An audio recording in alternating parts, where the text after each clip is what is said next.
Bonsoir le pays et bienvenue sur Calédonia pour cette nouvelle semaine d'actualité. Voici les titres de ce lundi 12 août. Depuis le début des troubles qui ont secoué le pays le 13 mai dernier, le couvre-feu et d'autres restrictions ont été appliquées, notamment l'interdiction de la vente d'alcool. Après 3 mois, les conséquences sont aussi bien économiques que sociales. Nous ferons le point dans ce journal. La gendarmerie est mobilisée depuis le 13 mai. Des escadrons sont arrivés en renfort dans les semaines qui ont suivi le début des exactions. Ce soir, nous recevons le patron de la gendarmerie en Nouvelle-Calédonie, le général Mathéos. Nous ferons un point de la situation avec lui et nous reviendrons sur le travail de ces forces de l'ordre, aujourd'hui encore mobilisées dans l'ensemble du pays. Et puis à la fin de ce journal, nous parlerons sport et plus précisément des Jeux Olympiques 2024. Ils se sont terminés la nuit dernière à Paris. Adrien Espinoza sera avec nous pour en parler sur le plateau. Mais avant de développer ces titres, la Fédération calédonienne de football a annoncé ce matin l'arrêt de toutes les compétitions fédérales pour cette saison 2024. Aucun champion n'est donc déclaré pour la saison en cours. La Fédération calédonienne de football a également engagé des consultations auprès des instances régionales et internationales concernant la participation des équipes calédoniennes dans la région ou à l'échelle nationale pour 2024 et 2025. Et je vous le disais en titre, en plus du maintien du couvre-feu entre 22h et 5h du matin, le Haut-Commissariat a annoncé vendredi dernier prolonger l'arrêt de la vente d'alcool d'une semaine. Une interdiction de près de 3 mois qui pourrait se poursuivre au-delà du 19 août et qui n'est pas sans conséquences sur le plan économique et social. Le point avec Maëlys Vézir. Premiers impactés par l'arrêt de la vente d'alcool, les cavistes. Ne souhaitant pas s'exprimer sur le sujet, ils nous ont confié leurs inquiétudes hors caméra. Les 2 semaines d'ouverture, du 10 au 24 juin dernier, n'ont pas permis à la plupart d'éponger les pertes enregistrées pendant près de 3 mois. Par exemple, la Vinothèque estime avoir perdu 90% de son chiffre d'affaires. De son côté, l'enseigne de Bottle Shop a dû fermer 3 de ses enseignes sur 4. A l'inverse, les bars connaissent une hausse de leur fréquentation suite à l'arrêté. À la Brasserie Village, au centre-ville de Nouméa, le chiffre d'affaires a augmenté de 10 à 20% durant les mois de juin et de juillet. Forcément, avec la fermeture d'alcool, ça nous a ramené un petit peu plus de monde. Même si, à mon avis, si on prend la fréquentation sur son ensemble, on est peu ou prou à peu près à la même chose qu'on pouvait faire sur des grosses soirées avant, simplement plus condensé. Et on n'a pas la problématique des gens qui peuvent être dans des boîtes de nuit ou des établissements qui continuent beaucoup plus tard dans la nuit. Nous, on commercialise que de la bière aussi et très peu d'alcool fort, ce qui permet aussi d'avoir une consommation plus raisonnable. Et on arrête de servir les gens quand on considère qu'ils ont assez bu. On peut leur proposer un taxi derrière pour les ramener. Voilà, il y a plein de choses comme ça en place derrière aussi. Voilà. Autre conséquence de cet arrêt, le sevrage forcé des personnes dépendantes physiques à l'alcool. Le personnel dédié du centre de soins en addictologie, dont les locaux ont été vandalisés pendant les émeutes, continue la prise en charge de ces patients au Médipôle, au centre médico-psychologique ou encore au centre hospitalier spécialisé de Nouville. Dès le départ, on a essayé, dans la mesure du possible, de joindre nos patients qu'on savait dépendants physiques. Chez ces patients-là, en fait, on a été quand même assez inquiets du fait de ce sevrage contraint qui n'est plus du tout accès finalement à l'alcool, parce qu'on sait que l'alcool, c'est le seul produit où il peut y avoir en fait des complications graves à l'arrêt. La nuit, on peut avoir des sueurs, beaucoup de sueurs. Le matin, quand on se lève, on peut avoir des tremblements, des nausées. On peut avoir des crises convulsives chez les patients dépendants, ou alors ce qu'on appelle le délirium très mince, et qui peut conduire même jusqu'à la mort. Si par exemple de nouveau ils n'ont pas accès à l'alcool, il faut vraiment qu'ils se tournent vers un médecin, que ce soit un médecin généraliste, que ce soit aux urgences. Voilà. Il ne faut pas hésiter finalement à consulter. Parce que c'est une urgence en fait médicale. On est toujours joignable au 24 01 66 et on peut recevoir bien sûr en consultation des gens. Des discussions entre les cavistes et le Haut-Saria sont actuellement en cours pour s'accorder sur une date prochaine de réouverture. 3 mois après le début des exactions, les gendarmes sont toujours mobilisés dans le pays. Que font-ils et quels défis doivent-ils relever? Pour en parler avec nous ce soir, Général Mathéos, commandant de la gendarmerie de Nouvelle-Calédonie. Bonsoir et merci d'être avec nous. Bonsoir madame, merci de m'avoir invité. Alors on vient de le voir, l'interdiction de la vente d'alcool a de lourdes conséquences socio-économiques. A-t-elle réellement favorisé le retour au calme?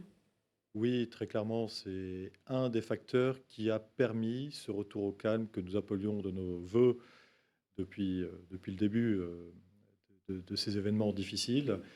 Et nous avons pu voir que l'interdiction de l'alcool a pu provoquer une diminution très nette des tensions, mais aussi une diminution des risques, des violences intrafamiliales et bien sûr des accidents de la route. Donc très clairement, cette politique très restrictive concernant l'alcool a eu des effets bénéfiques et au premier rang desquels l'apaisement des tensions très difficiles qui ont surgi le 13 mai. Alors l'autre question qui fait l'actualité aussi, c'est la question de Saint-Louis. On l'entend, les habitants du Mont-d'Or sont excédés de ne pas pouvoir circuler librement et les ravitaillements sont toujours difficiles. Le Haut-Commissariat a pourtant annoncé la semaine dernière la mise en place d'un important dispositif de sécurisation. De quoi s'agit-il et à quand une réouverture de la route? Alors écoutez, vous avez raison de souligner que cette situation est difficile. Je dirais même qu'elle est cruelle pour tous ces innocents qui subissent une situation qu'ils n'ont pas choisie, qui sont pris en otage. Très clairement, aujourd'hui à Saint-Louis, la route a dû être fermée puisque la sécurité des usagers de la route et des gendarmes était directement menacée par des tirs qui avaient pour objet de tuer, ainsi que par des carjackings. Donc les usagers de la route étaient en insécurité, ce qui a conduit la gendarmerie, à la demande de monsieur le commissaire, à fermer la route avec ce qu'on appelle un système de verrou. Et cette situation perdure maintenant depuis près de 3 semaines. Elle n'est pas satisfaisante du tout, elle est même cruelle, et je pèse mes mots, pour cette population qui vit en otage, qui vit otage d'une bande, il faut dire aussi la vérité, d'une bande d'une trentaine de jeunes qui se sont réfugiés dans la tribu. Ce sont des jeunes sans foi ni loi qui échappent à tout contrôle familial, tout contrôle coutumier, tout contrôle social, et clairement qui militent, qui prônent et qui pratiquent la violence la plus gratuite, la plus aveugle sur les plus faibles, parce que dans leurs victimes, il y avait des jeunes, il y avait aussi des personnes âgées. Donc effectivement, nous en sommes à cette situation qui est terriblement dure, et je comprends, nous le comprenons tous les jours pour les habitants du sud de la commune, parce que nous sommes confrontés à une bande armée qui ne respecte rien et qui pratique une violence aveugle. Mais justement, Général Mathéos, comment expliquer que cela prenne autant de temps alors que, vous le dites, c'est une bande d'une trentaine de jeunes et au-delà de ça, c'est quand même moins de 1500 habitants dans la tribu? Oui, alors effectivement, cela prend du temps. Alors nous ne restons pas passifs. Il y a des interpellations dans la tribu. Cela prend du temps parce que, si vous voulez, en plus de cette violence aveugle, il y a une vraie lâcheté puisque ces jeunes profitent de la présence de populations, de femmes, d'enfants, pour se protéger en quelque sorte, pour utiliser des boucliers humains, ce qui empêche la gendarmerie de pouvoir riposter comme nous pourrions le faire face à des gens qui agressent avec des armes. Alors, il n'y a pas qu'à Saint-Louis que les accès sont bloqués. Comment ça se passe sur les routes dans le reste du pays? Je pense notamment à Ponéréouin, Pointe-Dimier, où les barrages sont importants, ou encore au niveau des zones minières. On parle de routes entravées par les mobilisations indépendantistes. Oui, alors vous soulignez les quelques points qui sont difficiles, mais qui ne sont pas entravés, qui sont, disons, partiellement entravés. Moi, je veux surtout voir le travail qui a été accompli par la gendarmerie sous l'autorité du commissaire de la République, qui a consisté à apaiser les communes, à garantir aussi la liberté de circulation sur le Grand Nouméa et de plus en plus loin jusqu'à l'aéroport dans un premier temps, puis sur toute la côte ouest, et puis à libérer aussi les transversales qui à un moment étaient occupées et étaient coupées. Donc globalement, si telle est votre question, depuis 3 mois, la gendarmerie a accompli un travail jour et nuit, je tiens à le préciser, jour et nuit, pour pouvoir assurer la sécurité des habitants des communes placées sous la responsabilité de la gendarmerie, mais aussi pour permettre la liberté de circulation.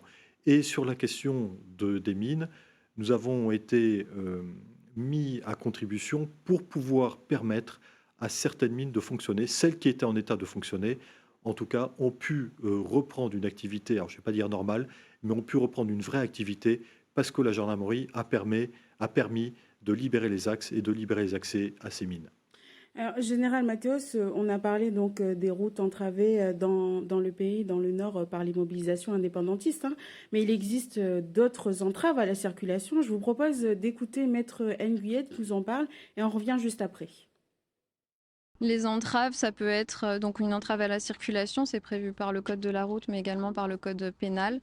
Ça peut être le fait de mettre effectivement des branchages ou des pierres pour entraver la circulation. Les barrages des habitants de quartier sont des barrages filtrants, donc ce ne sont pas des barrages qui empêchent la circulation totalement. Donc on est effectivement dans un cas différent. Ceci étant, il appartient aux autorités de poursuivre si elles le désirent, compte tenu du fait qu'un arrêté du Haut-Commissariat a été pris et normalement cela n'est pas possible. Général Mathéos, qu'en est-il des barrages filtrants par les voisins vigilants? Ils continuent de se produire en zone gendarmerie, à Dambéa, au Mandor et à Païta. Quelle est votre position là-dessus? Alors, la position, c'est très clairement celle de l'État, c'est-à-dire que ces barrages doivent disparaître au fur et à mesure. Ils sont traités par les habitants que nous avons convaincus de retirer leurs barrages progressivement, dans la mesure où effectivement la sécurité de leur quartier, de leur commune, de leur rue était assurée. Donc il y a une action à la fois de persuasion, et ça fonctionne bien. Beaucoup de barrages ont été détruits, ont été enlevés d'initiative. Et puis nous l'avons fait aussi. Ces barrages doivent un moment être enlevés par les forces de l'ordre, comme ils ont été faits pour les autres barrages. Voilà, donc pour moi, si vous voulez, ce n'est pas un vrai sujet pour la gendarmerie. Le vrai sujet que vous évoquez, ce sont tous ceux qui empêchent avec violence les gens de circuler librement. Et cela, je rebondis sur ce que disait Maître Nguyen tout à l'heure, qui précisait les infractions et la peine encourue par ceux qui bloquent. Je veux aussi dire qu'au-delà de ces actions de rétablissement de la paix et de l'ordre public, nous avons procédé à plus de 1100 interpellations depuis le début depuis 3 mois. Hein. Aujourd'hui, nous avons interpellé 27 personnes, dont bien sûr des gens qui bloquaient les usagers de la route avec en plus des menaces et des actions d'intimidation. Donc c'est aussi un point à souligner. Au-delà de l'action quotidienne de libération des axes et de sécurisation des communes, il y a eu cette action, cette réponse par les interpellations qui ont été suivies par des réponses judiciaires. Dernière question, la CCAT a annoncé se mobiliser demain 13 août et tous les 13 du mois. Comment vous y préparez-vous? Alors, la gendarmerie, comme je vous le disais tout à l'heure, est engagée depuis 3 mois maintenant. Je rappelle que nous sommes près de 3000 gendarmes ici sur le territoire. Nuit et jour, nous travaillons pour la sécurité des Calédoniens. Bien sûr, certains imaginent que le 13 août, ils pourront recommencer à causer des troubles à l'ordre public. Je leur dis non. Ils ne pourront pas. Et encore une fois, le Haut-Commissaire de la République m'a demandé d'avoir une posture très ferme, une posture préventive, c'est-à-dire de mettre des gendarmes là où le risque de trouble à l'ordre public sera le plus important, et une posture répressive aussi qui sera intransigeante. Là où certains voudront couper des routes, voudront provoquer des troubles, voudront semer le chaos comme ça a pu être fait il y a 3 mois, ils s'opposeront, ils se heurteront à la gendarmerie, et nous serons en mesure, avec beaucoup de détermination et des moyens considérables aujourd'hui, nous serons en mesure d'empêcher ces exactions. Général Mathéos, merci beaucoup pour cet échange. Je vous en prie. Transport dans le Nord, pas de rotation Belep-Koumak pour les 15 prochains jours. La société Yalab Belep, qui gère le Seabreeze, informe ses usagers que pour des raisons techniques, il n'y aura pas de rotation du 13 au 28 août inclus. Dans un tout autre registre, dans le nord-ouest, à présent, l'opération Kit Necha a été lancée à Kanala, mise en place par la SEM Kanala et l'association Wakasha. C'est un contrat de production signé avec la population pour produire des plants de bananiers et des fruitiers. L'objectif, faire un pas de plus vers l'autosuffisance alimentaire. Un reportage d'Anissa Toussi.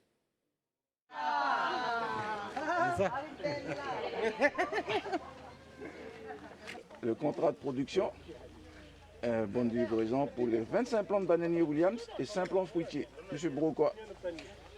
Merci, monsieur le maire. Bonne plantation. Ok. Monsieur Brucois fait partie des 32 producteurs venus récupérer leur kit Necha sous les serres municipales de Canala. Ce kit d'une valeur de 25 000 francs comporte 25 plants de bananiers de la variété William et 5 plants d'arbres fruitiers. Les producteurs signent une convention avec la SEM Canala portant sur un contrat de production. La structure fournit ses plants de bananiers aux producteurs. Celui-ci s'engage à les planter et à mettre à disposition de l'association Waukesha une partie de sa récolte pendant 3 ans. Ça vaut déjà le coup pour commencer déjà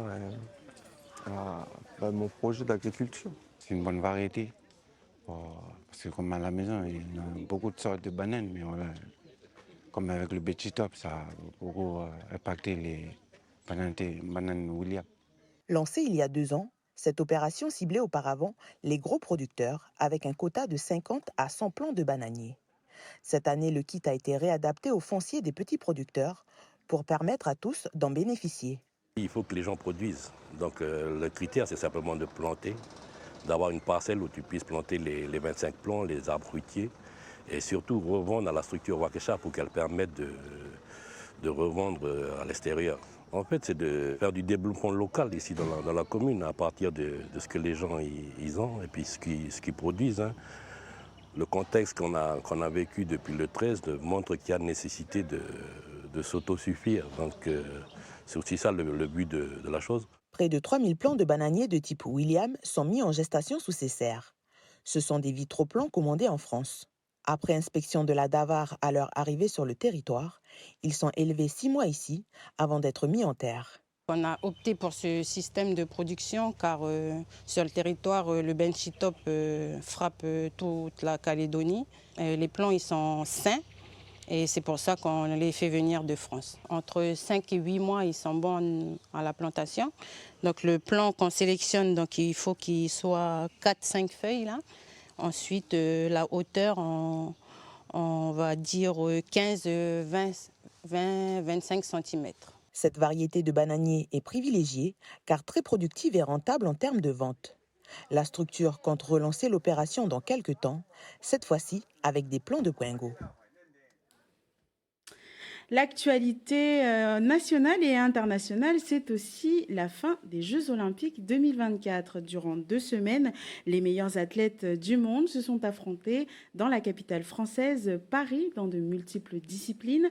Et la France finit 5e au classement général avec 64 médailles au total, dont 16 en or. Et si la France a brillé, c'est aussi grâce aux exploits de nombreux sportifs ultramarins, notamment calédoniens. Et Adrien Espinosa est avec nous ce soir pour en parler justement. Bonsoir Lina. Bonsoir. En effet Lina, les 33e Olympiades sont officiellement terminées et nos athlètes Kagou engagés ont rapporté à la délégation française une seule petite médaille de bronze. En plus, ils étaient 5 engagés dans ces Jeux et c'est Maxime Grousset qui nous ramène une breloque de bronze sur le relais 4x100 mètres 4 nages avec Florent Manodou, Johan Endoy Brouard et Léon Marchand, grâce à un incroyable passage en papillon du Kagou. Sur les autres épreuves, ce fan de surf et étudiant en kinésithérapie a d'abord terminé 5e du 100 mètres, renoncé à la finale du 50 mètres pour privilégier le 100 mètres papillon, où il est également échoué à la 5e place. Du côté des autres Kagou, malheureusement pour Yolène Yengo en rugby à 7, elle perd en quart de finale contre le Canada, malgré un très bon début de tournoi. Nicolas Goyard, lui, au bout de 20 manches de planche à voile, IQ Foil termine 15e et n'accède pas au final. Et Emma Terebo termine 7e sur le 100 mètres d'eau et n'a pas accédé au final sur le 200 mètres d'eau. Lot de consolation pour la Calédonienne lors du 4x100 mètres 4 nages où le relais français avec Emma établit un nouveau record de France. Un petit mot sur Bassa Mawem, le Kagou de cœur, le directeur technique de la Ligue d'escalade calédonienne de vitesse, a réussi à se qualifier en quart de finale, mais il est tombé. Sur plus fort que lui, le Français qui participait à sa dernière compétition a fait ses adieux au haut niveau, lui qui a battu tant de records. Et outre les athlètes, nous avions un manager, Kagou, engagé et pas n'importe lequel, puisqu'il s'agit de Laurent Caléja, le manager de Teddy Riner, que tu as reçu la semaine dernière dans l'Indisport.